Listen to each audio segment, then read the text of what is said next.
This is the Educational Triage Podcast. Welcome. We invite you to come along with us on an exploration of interviews, issues, and other exciting and relevant topics in education, especially alternative education. They say alternative education is a laboratory for mainstream education. Why? Well, join us every week and listen in as Philip Summers Aloha. and I, Tony Hunt, jump in feet first to discuss issues that may affect our classes, students, communities, as well as our teaching. Please subscribe if you enjoy and find relevance in what you experience here.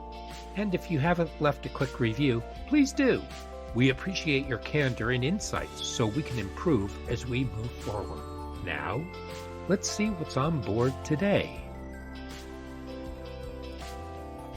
Hey, everybody. Welcome back to Educational Triage. This week, we're looking at online platforms, the advantages, disadvantages, and whether or not they are truly full of equity and if they work for our alternative education students. So, make sure that you hit that subscribe button. Make sure that you hit like for further episodes. And before you do any of that, we have to say, hey to Philip Summers. Aloha. I was How just are you? listening to you. I was intrigued. Tell me more. So, Philip, you taught in a program that was exclusively online learning. That's right. And by online learning, we're talking about platforms such as Edgenuity, Odysseyware, Plato. We're not going to talk about any specific one. We're going to speak about them in generalities. Yeah. Because they're all pretty much the same as far as when it comes down to how they operate, correct? Yep, they did. Yeah, the structure's the same. Yeah, Okay. it's based on the structures that a school would be based upon. Like, for example, U.S. history. The first unit would be Age of Discovery and exploration, and then the second would be the landing at Jamestown, and then the establishment of the colony. Okay. So then, yeah. So the platforms basically, they're just structured primarily the way that a regular classroom would. Pretty much, yeah. But they actually overload what they have, don't they? Because it depends on whether or not a teacher or whoever wants to go in one direction and focus in on something else, or especially with time. Because what I've discovered in using them is that, and we've talked about this in previous episodes, there might be like 59 hours worth of material that they want the students to learn, that they need to understand for a semester. Maybe it's more than that. It might be a little more, but yeah. Yeah, it might be 68 or 70 hours. But what districts are stating is that they want students to complete every single item successfully that's in there, which is rather punitive, right? Because maybe half to 2/3 of that material is not going to be covered in a regular classroom. I mean, there may be allusions to Good it, point. but it's not actually covered. And so if they're going to be using it as a credit recovery sort of option, then what they're doing is they're saying, because you refused to listen, you will now suffer those consequences. Yeah, I'm afraid you're correct. Just for context, maybe some people don't understand this. Excuse me. Yeah. The way it works is that the first unit's like of U.S. history would be, Age of Discovery. And within the Age of Discovery, there would be mention of the expansion, colonialism, some of the people that did it, some of the nations, some of the conflicts. So there's subsections within that. And you're right. It's very laborious. There's a lot of detail to it.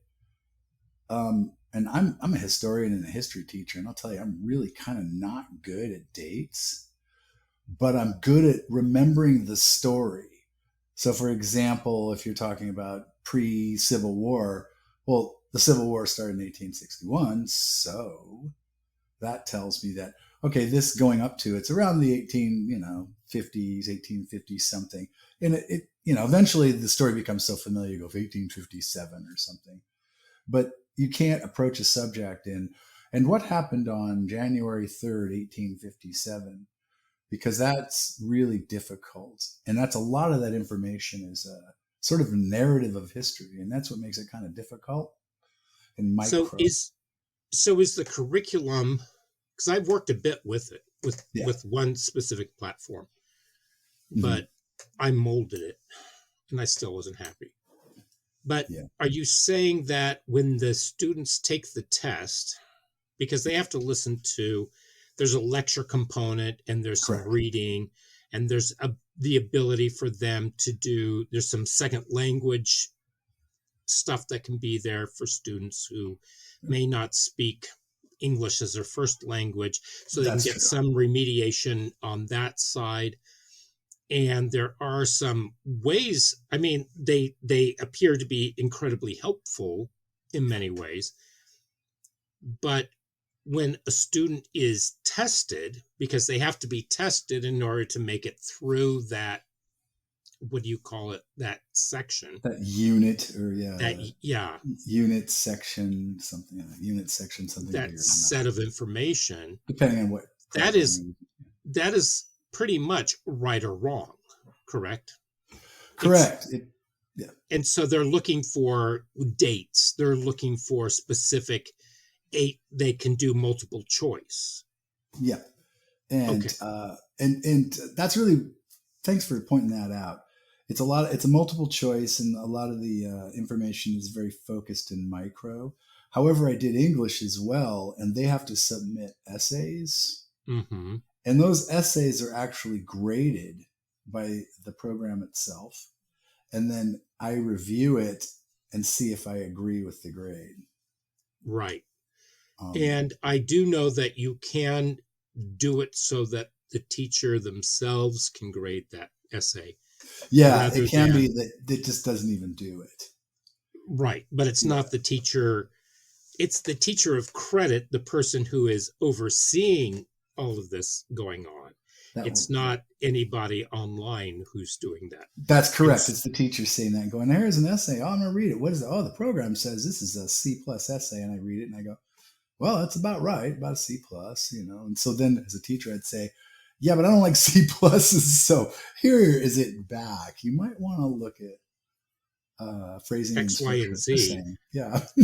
But the other part about the grading of, say, essays is that it's AI that's doing the grading. Something like that. And AI is looking for specific terms, phrases, exactly, or whatnot in order for that to go through. So somebody may use something else that may mean the same, may have the same meaning to them, and they're explaining it, but it may not come through with the AI. Yeah, it's the best analogy, I think, would be if anybody ever tried to research Malcolm X on a filtered computer. Okay. The filter will not allow you to get past the X. So doing research on Malcolm X is kind of impossible in some school computers. It used to be. I don't know what it's like now, but some of those firewalls are so tight. Anything with X in it's like, forget about it. You ain't going to see it. Really? So it's kind of a strange approach to it. It's like, wait a minute. There's not everything with the letter X in it. It's like, yeah, pretty much anything with X in it. I'll just read it that way and say you can't see it. But that's a firewall setting. Yeah. But then when you come to the mathematics, that's pretty cut and dry as well. I imagine it might be, yeah. But it's not going to be there to examine the computation that you made, so that where you may have made an error, you can't go back and figure out the remediation of that unless. So there's science is very pat too.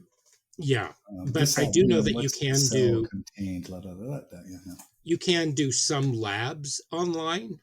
how that works is, and then they also have some other ideas as to how you can set up the labs, but that would mean that you would have to have a science lab at your disposal for many of them in Yeah. order for that to happen. I So, didn't do the science. Now you've got me curious, but yeah. well, yeah, because you can do online dissections and there's ways to do it, to manipulate Mm-hmm. it. But Hey, there's some other structures yeah. that need to be in place, I believe. I Now, if believe you're somebody's right. listening and they're saying, no, you're wrong, let us know. Educationaltriage@gmail.com. Call us out on it. That's what we need. Yeah, please. Yeah, because I'm not familiar with it. I did take a sort of a self-paced biology course in junior college, whereby I got a lab, listened to a tape, stop tape, write in your workbook, do the figure. Now go to the lab, check out, packet 1, 2, take it, do the experiment, report the results here, and I loved it. And I did it really rapidly and really well. I could kind of like early in the term, I got it done. And it was self-paced, but there was a lab component to it. You had to do the Okay. labs. So I would say if that online learning program had that same component, I'd be all for it. Because I Okay. think hands-on is best. So here's one of the big advantages, and that's the accessibility and the flexibility. Yeah, that is one of them. Because let's say that you're not able to be in class, that you missed an entire semester, it's available to you wherever you are. Mm-hmm. As long as, and here's part of the equity component, as long as you have the internet that can handle it, and secondly, you also have the computer gear. That we found out during the pandemic. Right. Pretty important. Right. Major obstacle if it isn't there. Or And if you live even in if you have a hotspot, there's still going to be some lag, simply mm-hmm. because if there's more than one device that has to hook up to it. Yeah, it's true. So, it's and true. if there's more than one student in the home that needs to be online, or the parents or whoever, yeah, it makes a big difference. Okay. Now, on personalized learning, teachers can go in and they can skew things around, and they can add, delete, or do whatever. Sure. Say, for example, some kids made it through the first quarter of a class. Mm-hmm. Well, you could start them at the second quarter, or where the second quarter would start in your curriculum, that kind of thing, content-wise. Right. Now, let's say that we have a student who, let's say that you're teaching something and a student missed a half a quarter and they have to do the second quarter. Yeah. You can How do you know what they've done? I would look at the transcript and I would see two things: how much credit they got and in which semester, and that would tell me where they were kind of getting it. And then I would give them the credit, and they would only grant credits at the high school in quarters. So that's the interesting thing too. So but how would you know what content was covered? How would you know what it's content pretty kind of uniform coming from the curriculum that the high school had versus what they structure it like. Like I said, it's like a textbook: Age of Discovery, colonialism, westward expansion, those kind of things. Right. So you kind of know where they're at. It's not exact, of course. When it comes to certain subjects, it's not. Well, even all of them, really. There's at certain times of the year, there's certain things that are presented, generally grade level appropriate. But say, someone's ahead in November, someone's behind in November, that sort of thing. And that's where alternative ed, I'd come in. I find out what the kids needed and what they didn't. That was important to find out. And where they were. Yeah. It's like some of the things they're really good at, and they really wanted to do a lot of it. It's like, hey, slow down, because this one thing we really got to focus on. That's an obstacle if you don't do it now. Well, here was my problem, and that's because I was incredibly familiar with all the with the syllabi for just about every single subject at the high school. So when I was designing curriculum, when I was creating it, and then when I had to look at the online platform, I needed to know where they were, and I would check with the teacher and say, did they make it to this point, or are they still not there? And knowing exactly where they needed to be, Yeah. and looking at the scope and sequence as well, then I could design and I could eliminate portions of it. But the district was adamant that we not Yeah. take away anything, even though it would mean that they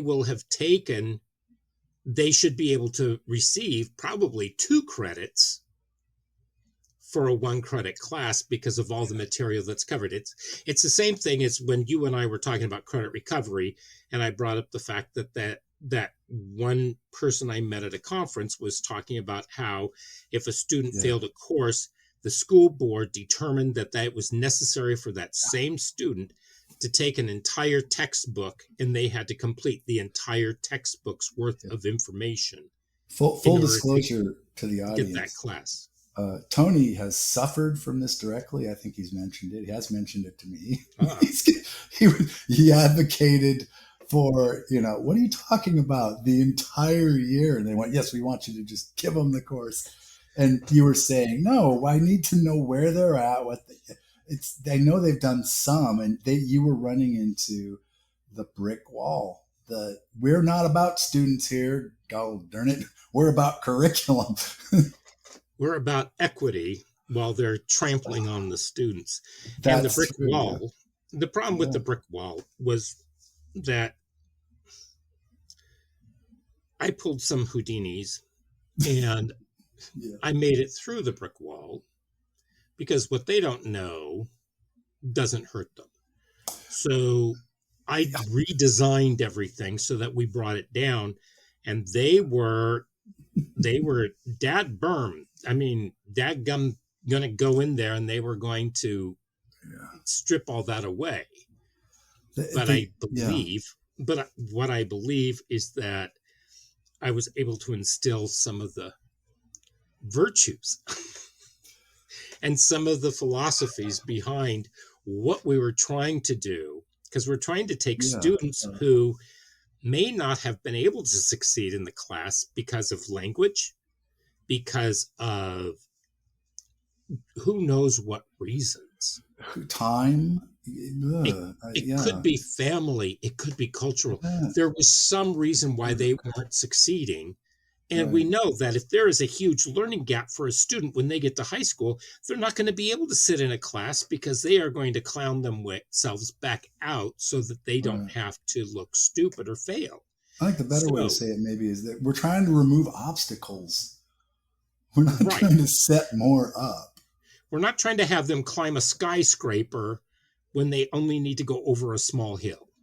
Correct. It's like, time is important to everyone and everywhere, and it's as important to them as it's important to us, and that's not cool to say, hey. and the more relevant structure would be to work with them on the lacking skills and get them up to par so that they could succeed, rather than punish them behind what this. Really needs to be worked with. It's where we actually are able to look at somebody, and it obliterates their mask of wanting equity. Because, well, it does. I mean... Yeah, that's true. You're right.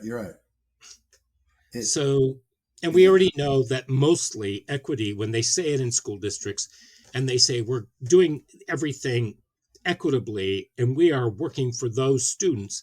Well, why do we have schools that are lacking in huge resources, and why do those always seem to be in the poorer neighborhoods, and why do they have more students of color in them? So where's the equity in that? If it was equitable, then all students would be getting the same thing. In fact, you might actually give more to those that are lacking so that they can be able to have the same outcomes that you like to talk about as those other schools on the other side of the tracks. I agree. Don't blame the victims when the system's set up inequitably. They don't blame the victims. They like to show them for photo ops, and then they trample them as they run out the door. I mean, I can't think of any other way to put it. So now, when we talk about credit recovery and remediation, how are you going to teach somebody how to read? How are you going to do basic mathematics with somebody on a computer program when it's very nuanced, isn't it? I mean, I know that trying to teach students how to read, I'm not going to say I'm the best one, but it's better to have a one-on-one session with somebody to teach them how to read in an isolated setting rather than have them in front of a computer trying to learn how to read. I mean, you could use it maybe as reinforcement or Yeah, I'm not enrichment. sure because the programs we're talking about are secondary education. So there's an assumption that You still have students who can't read. I know. And so now I'm thinking, oh, they're useless. I don't know if any of that would teach a kid to read. Or I do know. basic math. Yeah. I mean, they're assuming that you have a certain level. And so below that certain level, there's no accommodation Mm-hmm. with those programs. I don't know of them. I never, there were tools to use. There were things to help them organize. Lots of gadgets that told them how far they'd been and what their grade was so far, but nothing to teach them the basics. And also, when you have students who come in from other countries and they come in, I had a student who hadn't been in school since third grade. And he came up and he was 18 years old, couldn't read or write. Yeah. They asked me to take him on. I said, sure. They said, he's a really smart kid. I said, that's fine. I sat down with him. Great guy. Problem. He had to work full time. In fact, he was working 2 jobs. Yeah. Didn't have money. I mean, didn't have the ability to know that his survival skills overpowered his scholastic skills. That's well put. I met a bunch of kids like that. He had to work. His mother brought him up so that he could pay the rent for her. She hadn't seen him in 16 years, but she had him come up because he could work hard. And so he did. He worked 2 jobs, paying the rent, the food, the bills, because she didn't want to work. But this was cultural. Mm-hmm. And then he kept telling me, I'm really sorry. I'm really sorry. He would call me. I can't make it in. And finally I said, I can't have you in the program until you're ready, because your spot is taking somebody else's spot. And I need somebody who can be here. And I have businesses who want to work with you that could train you to take you to another level, but you're never here. Yeah, you won't start the journey. I can't do that for you. Right. And so I have empathy for that because my father in many ways was in the same kind of boat where he worked. My father worked throughout his life. He was in foster homes. He made it through so much of his life so that when he made it to university, but he had to work in order to survive. Right. And so that became his number one priority, was survival. University was secondary. He still did very well, but these students are in the same boat. And as you've said before, we keep applying the normative middle-class values to all these students and expect them to be there. While it would be nice for them to make it there, we have to look at who they are, where they are, and how do we take them from where they are, which is alternative education, and give them a hand so that they can start making their way up. We're not going to pick them up. We're going to help them up. And it's not yes, ideal. They want to come up, but there's a morass of all kinds of crap that they have to make it through. It's not wrong. It's just different. Yeah. Yeah, that's the thing. I had one student who wanted to finish high school, and his boss would never let him come to school. And I was accommodating him with a pretty good schedule and keeping him fed with work really well. He's working like a crazy man. So I finally called his boss. I said, "Hi, you really need him to finish this." And I talked to him about how it works. And then he understood. He goes, "Oh, okay. He's a great worker." I said, "Yes, he is. But he'll be even more valuable to you with his high school diploma." And that's what we're working with. And see, I had a student who came back to us. She had vanished, had dropped out, came back, said, "I really want to come in." Was working full time. And I finally called the department store where she was working. Mm-hmm. And I said, "Look, she is a student." And they said, "But we need her because she's the best employee we have. She trains everybody." And I said, "We got to figure out a way so that she can succeed here." That's exactly correct. And then she came in and she said they threatened to cut her hours in half, and she needed to be, once again, survival. She needed full-time employment. That is so wrong. And they could not figure out a way to make that jibe. And so once again, she had to drop out. And I hardly saw her. I might see her for 2 hours a week, but that was not going to cut it. Now, the online stuff might help in this case. You got a kid who, you're going to remove obstacles. You just have to make sure they're proficient. You don't just rubber stamp their knowledge and go, "Oh, yeah, well, even, they're 19, so they should be at high school level." You got to make sure. But you would want to streamline a little bit maybe there. That's a good use of it. Let me ask another question on that, though. Yeah. In a situation like this, why couldn't we have a designed curriculum on Classroom? Wouldn't that be a lot cheaper? It would already have what the student needed. Yeah. And it was already accommodating. We don't have to have an extra bill. We don't have to go through all these extra steps. Is that because the district perhaps does not believe in the autonomy, or they don't trust that teachers are good enough to be able to do something like that in order to accommodate children? You're right. Well, of course, if you go in Classroom, you're going to create the curriculum. You're a teacher. That's what you do. You already have the curriculum. Yeah. So you get it on Classroom, and then it's cheaper because you're already paying me to do it. But there is that aspect. You're right. You may be right. I've noticed that the uniformity of curriculum is taking priority over everything anymore. And I don't know why that is. And the odd thing is that it's becoming far more popular.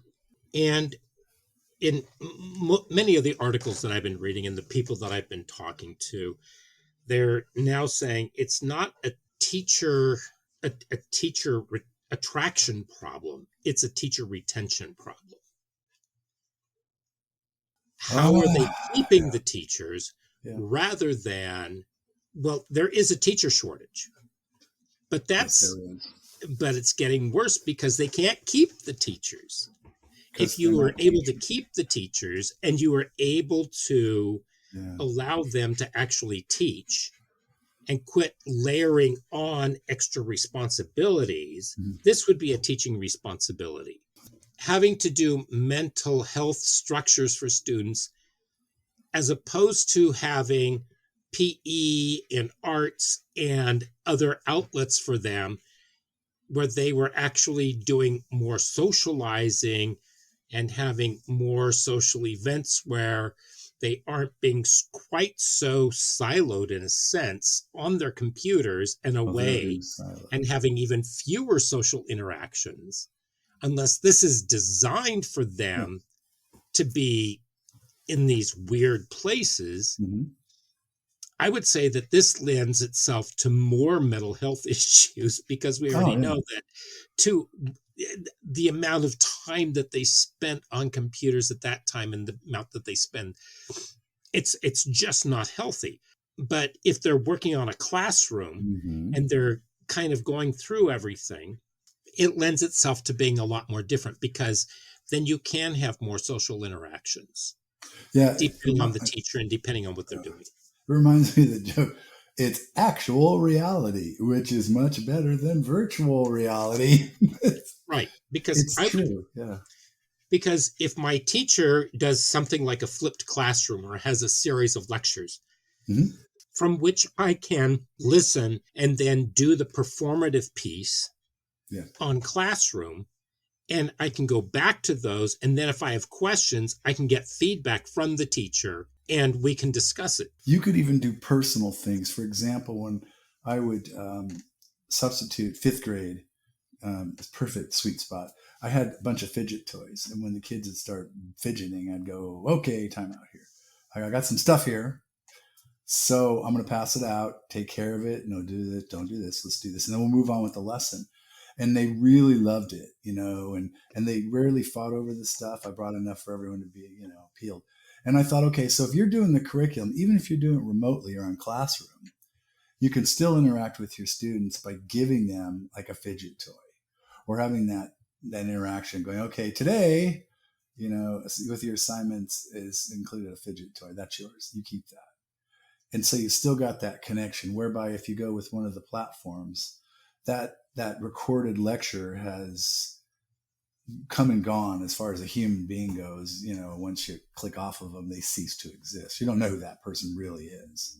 Mm-hmm. And then that's a big deal because you don't have that commitment. When it's a pat class, there's no way to go, whoa, I know something about this speaker. You know nothing about those speakers. They're just people who are speaking. And if you have a clarification that you need, how are you going to ask that clarification?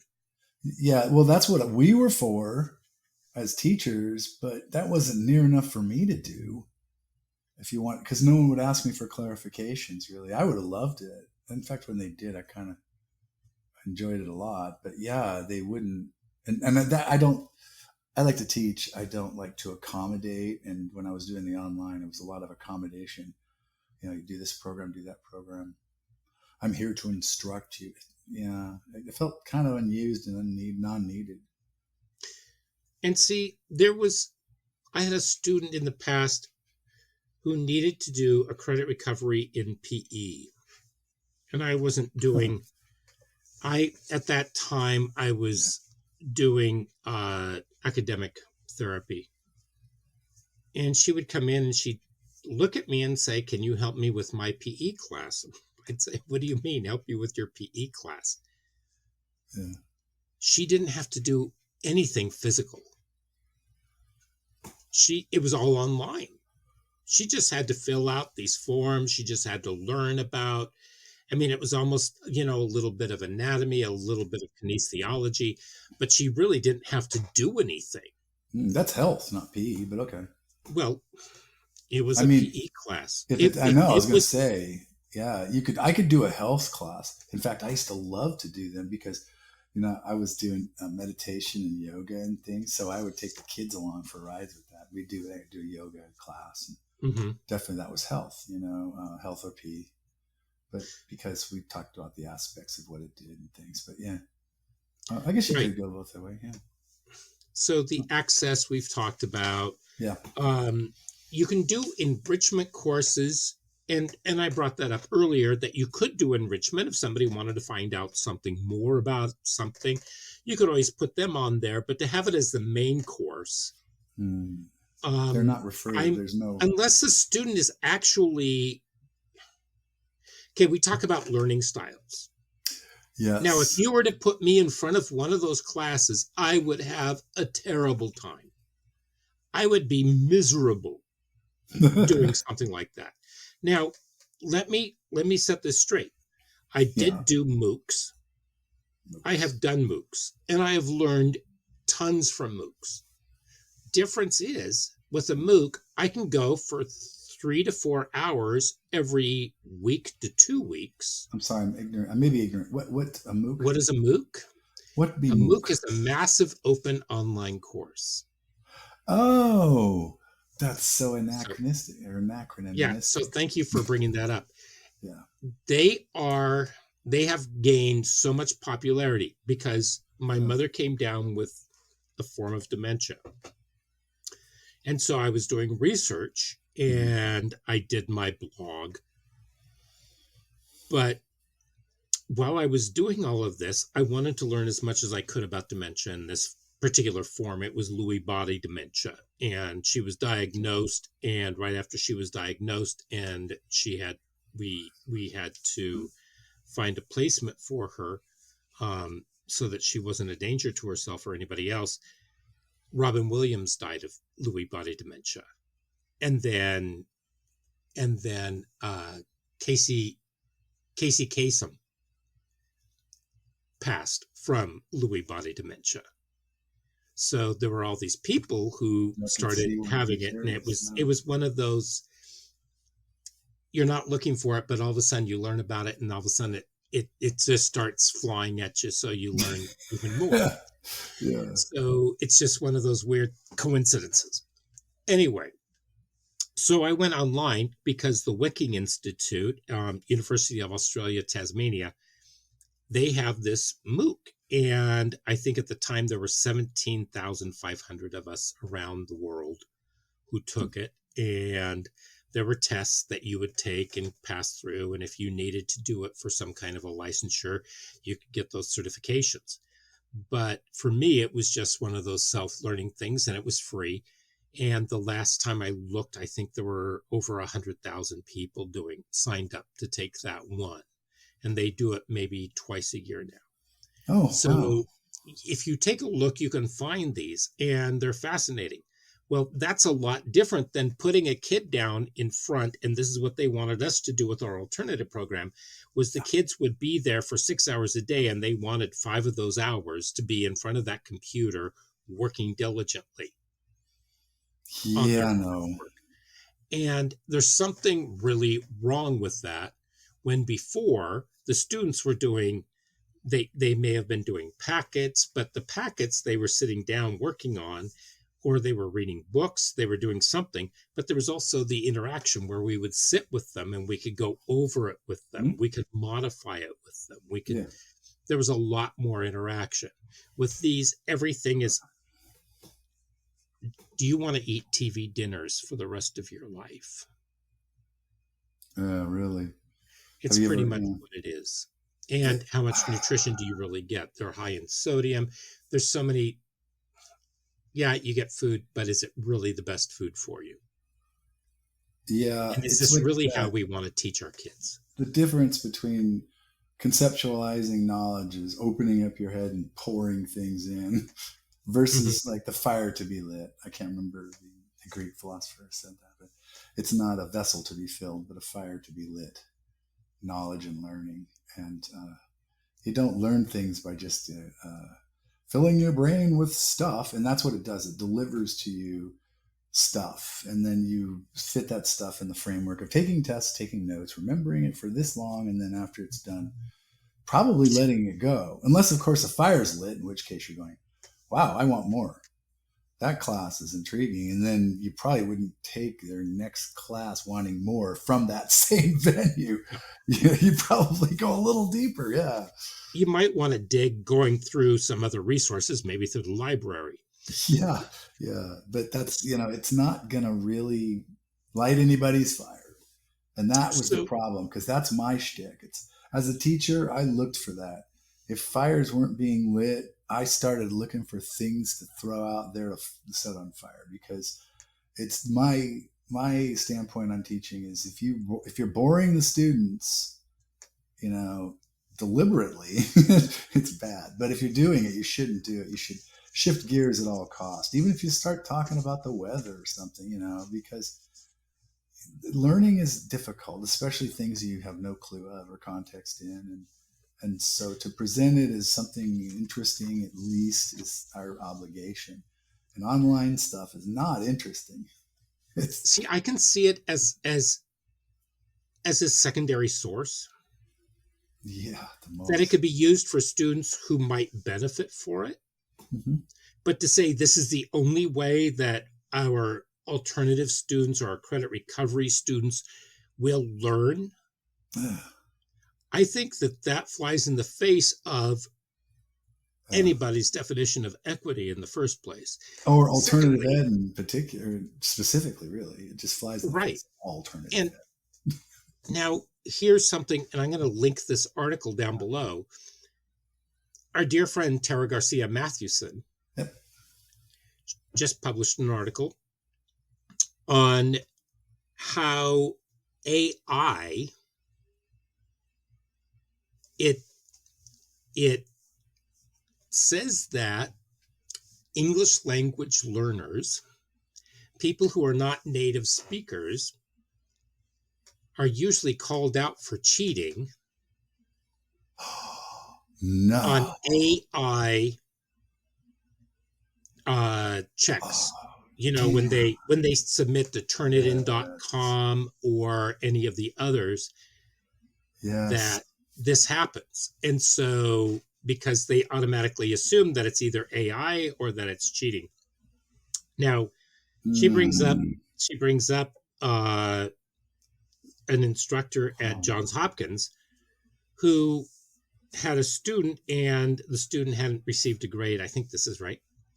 Yeah. And the instructor said, well, it says that 75% or so of your paper was AI generated. And the student said, no, here are my notes, here are my outlines, here are the articles, that I went through. And the teacher thought, wow. And then later on, that same instructor was working with another foreign student on their paper, and they submitted, and the same thing happened. So it discounts the work by second language learners, non-native speakers of English. Well, it shows a bias in regards to like the Turing test. Yeah. Yeah. Right. And so if it's a white student, you're thinking, oh, by all means, that's the human. But if it's a student that's not white, you're going, that's an artificial. You're going, that human can't produce that. No, they found that it's second language learners. Yeah, but I'm saying not necessarily white. Okay, you're right. I'm saying, generally speaking, second language learners, you're right. Yeah. They don't get that benefit of the doubt. We were talking about equity. I'm thinking more like color and race, but you're right. There are some like Russian speakers. See, when I speak of equity, I mean all students. Yeah. I'm not looking at whether or not I'm this kind of student over that kind of student. I'm not either. I'm just generally it was just a generalization, which I shouldn't be making. It's because general folks of color are on the other side of that. Well, you're a person of color. You couldn't. I'm not going to take your word for it per se. As if a white person says something, it's kind of like, oh yeah, of course you said that. It's just a kind of a bias we have. But you're right. It might have a lot to do with the Turing test anyway. It's just, no, that can't be something that you've achieved. And it's like, yeah, it actually is something that I've achieved, regardless of what the AI may say about it. Right. And so some places have actually, there are a couple that are now looking at how to get rid of that bias. What do they have to do in order to eliminate that? But turnitin.com is one of the ones that actually sees this. Yeah, you have to wonder. It's so, just and really I can't remember the new, name. Fresh, and kind of complicated. Mm-hmm. Well, just to note that you had written this organizational chart, an outline, and I had gone over it, and it was very good. I liked it a lot, and I thought to myself, is there anything I'd add or take away? I go, not really. I'm going to I could kind of like look at this, tweak that, or tweak this, and then I told you that very thing, and you go, that was AI generated. And I thought maybe I should start looking into using AI because it's a darn good list. Your outline. Yeah. See, AI is a resource. It is a resource. That's my point. You still have to be.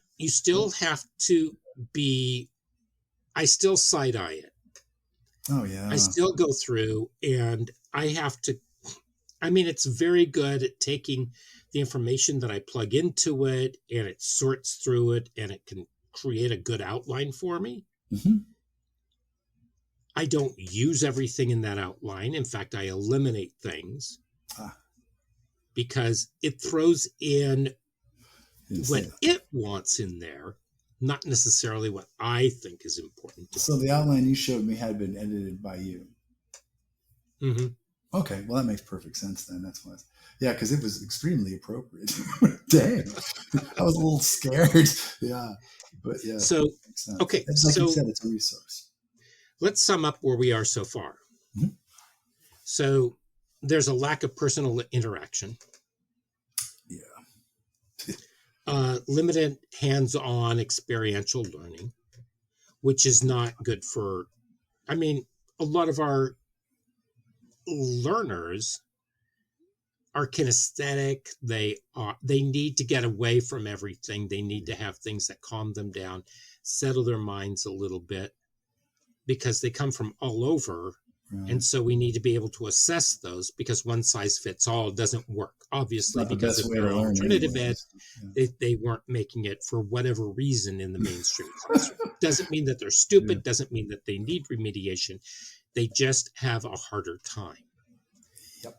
Technical issues. There's equity with the technical issues, because something might go awry. You got to own a computer. Sometimes you got to own the internet. You got to like rent or have, service. You have to have access to all of that. You got to have that. Yeah. Sometimes during the winter, some people go to the libraries and use that internet. Sometimes they have to use those computers at the libraries, but they have wait lines sometimes there. Yeah. During the pandemic, people were in the McDonald's parking lot using that Wi-Fi. So, there are just so many different reasons, but where there's a will, there's a way. And if the students tell us, then we can work with them and we can figure out a solution.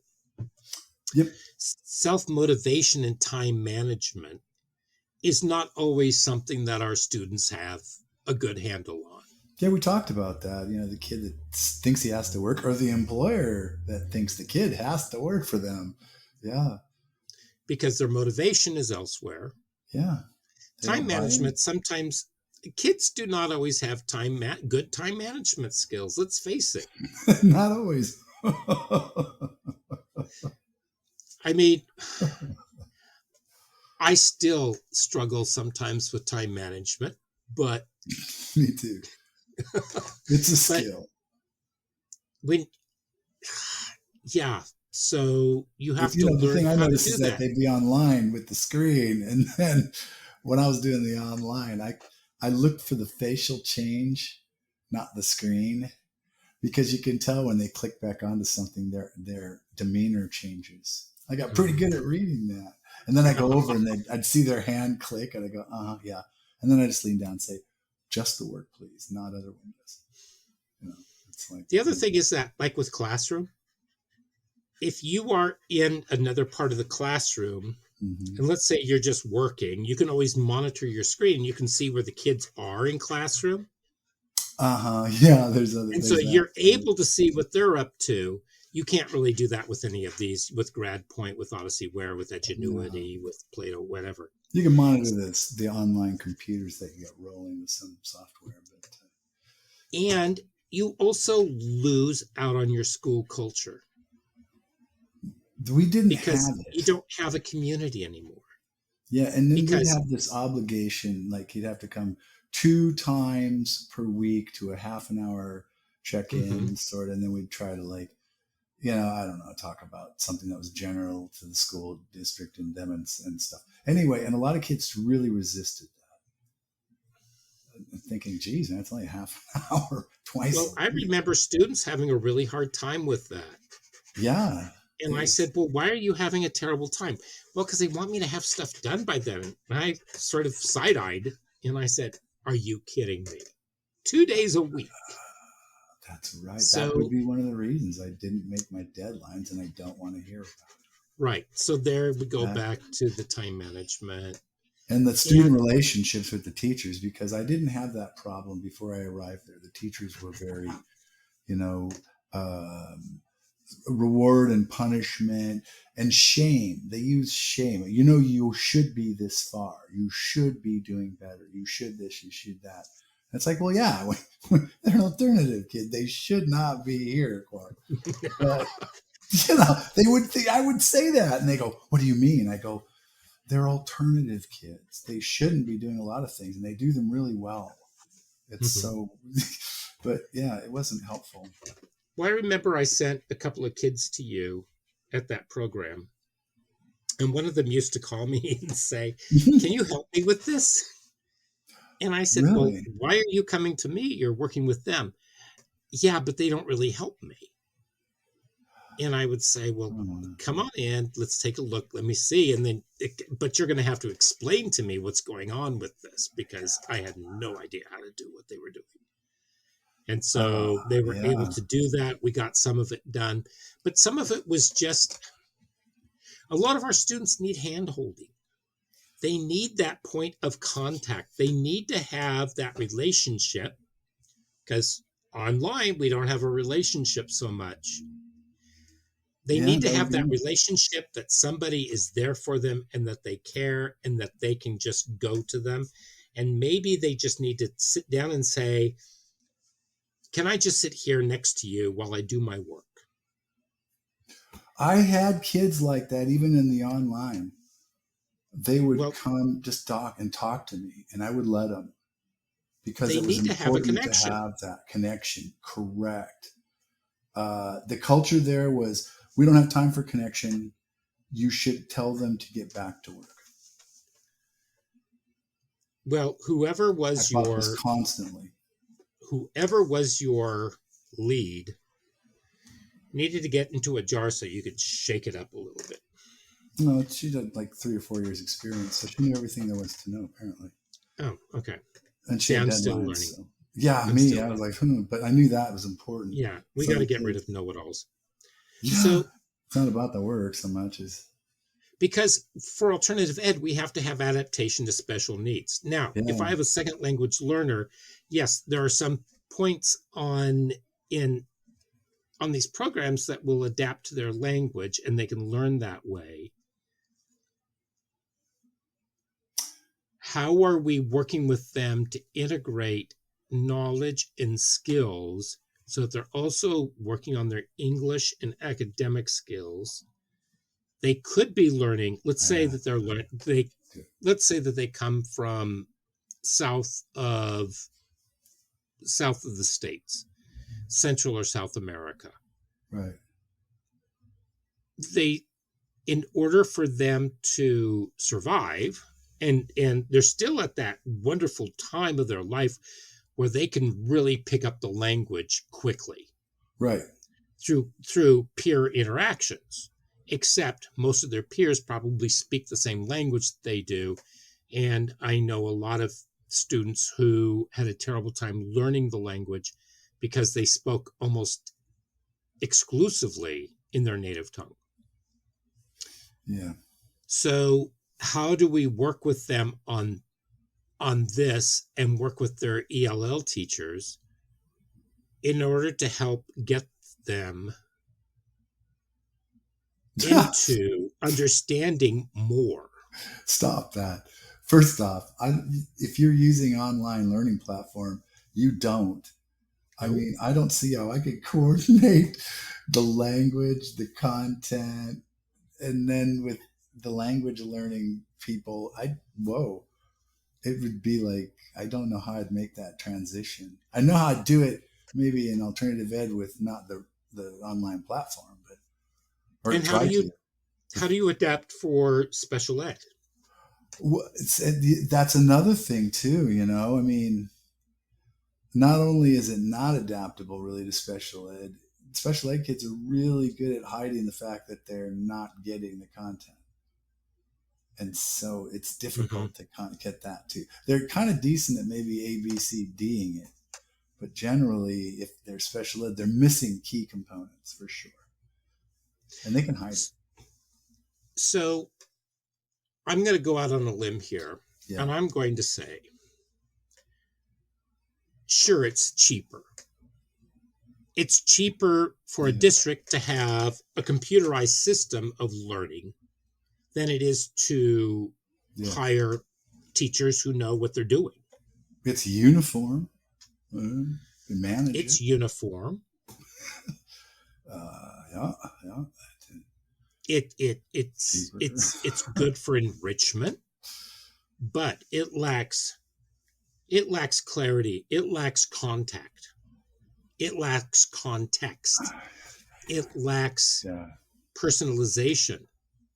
It lacks equity. Sure does. It's not equitable.